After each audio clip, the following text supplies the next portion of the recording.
So you want to cook breakfast on your brand new griddle. A little bit of bacon, maybe some eggs. Now let's throw in some pancakes, make everybody in the house feeling real good. Put some big old smiles on their face, right? Well, in this video I'm going to show you how to do that. Let's get started. Hey everyone, Johnny here with another griddle video. Today I'm doing a big breakfast on the Camp Chef flat top grill. And I'm going to start this breakfast how you should start every breakfast, with a pound of bacon. That's right, I'm loading the griddle up. You know what they say, a pound of bacon a day keeps the vegetarians away. But seriously, no, you should start with bacon because it's going to give a nice little layer of grease on your griddle that you can cook the rest of the food in. Also, you always want to start with your meat. General rule of thumb from when I was working at Bob Evans is you go meat first, follow that up with potatoes, then you can do your pancakes or French toast or crepes or something like that. Then you'll do eggs, and finally you'll do toast at the very end. That's just a little restaurant thing that we did. I got my griddle on medium low here, which should be right around 375 degrees. I also used my Camp Chef bacon weight on 2 of the pieces just to see, how they would turn out. I'll show those to you later in the video, but boom, the bacon looks great, huh? I'm going to go ahead and get my rack out for them, put it on the right side, and then go ahead and put the bacon on top of the rack on the right side.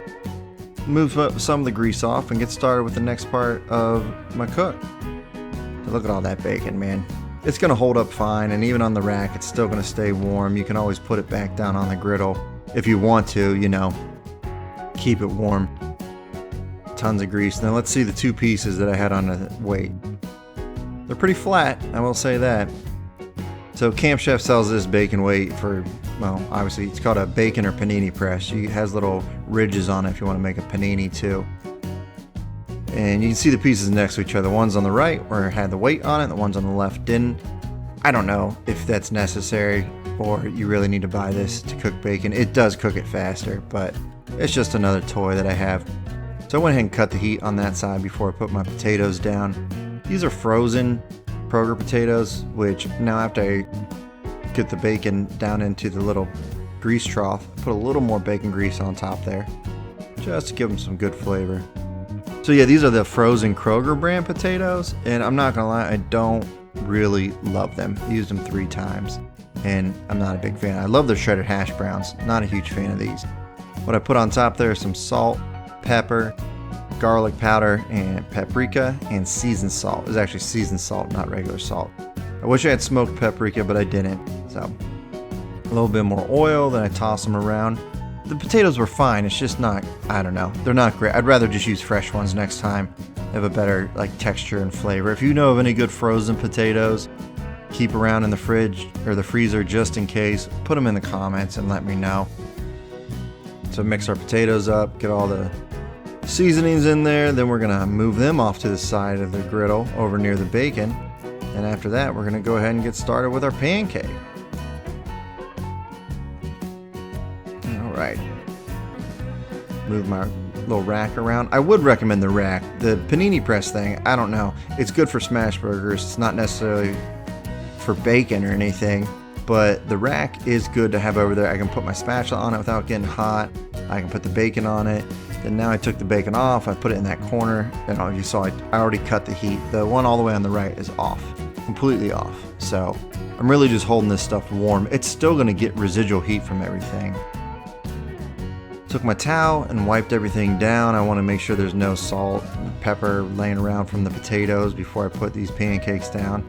And you don't need any more oil on this thing.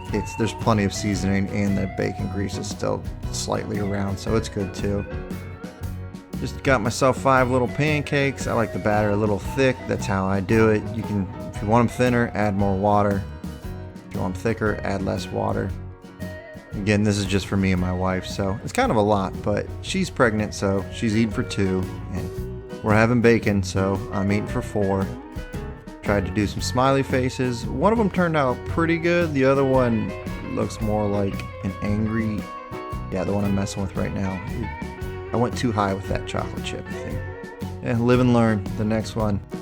batch of smiley faces will be ready. I just need to make sure I got them perfected once my son's born. I can imagine if he's anything like his mother, he's gonna love chocolate chip pancakes. So that one turned out good. I'm proud of this one. Okay, put a little oil down. Then we did our eggs. So as you can see, we're going in the order I said: bacon, potato, and then the pancakes down. I already have my eggs cracked into the glass bowl. Always crack your eggs in glass so you can see if there's any shells. You don't want to crack them in something that's white and lose the shell. Time to flip the pancakes. My 2 eggs are setting up pretty well. I'm going to do them over easy, just flip them once. And then my wife likes scrambled, so we'll put hers down after all that over easy eggs are done. If you do the eggs first, they're just going to get cold. Or if you tried to move your eggs to the corner like you did with the meat, they're just going to keep cooking. They're going to be disgusting. I even cooked those ones. They got a little browner on the bottom than I wanted, but they're still good. They're just for me. So it really is just a quick flip, and then they're pretty much over easy right away. And then I got to make room for the scrambled eggs for my wife. Boom, onto the paper plate. I'm not doing dishes today. So scrambled eggs, when you're doing them on the griddle, I like to pour them on real slow. I don't like to just throw them down and go everywhere. That's a preference thing, but it just makes it easier for cleanup.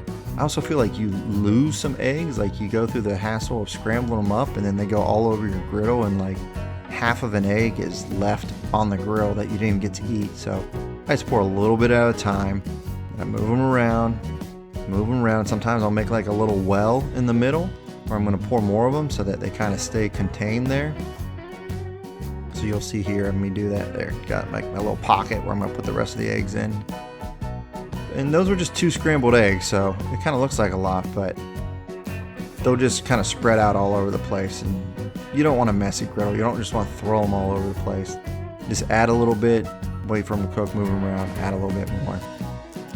Moving some of the pancakes off to sit on top of the potatoes and bacon because I don't want them to continue cooking, but it's still warm over there. Like I said, the burner's off, but there's residual heat. Flip these scrambled eggs over, they're last.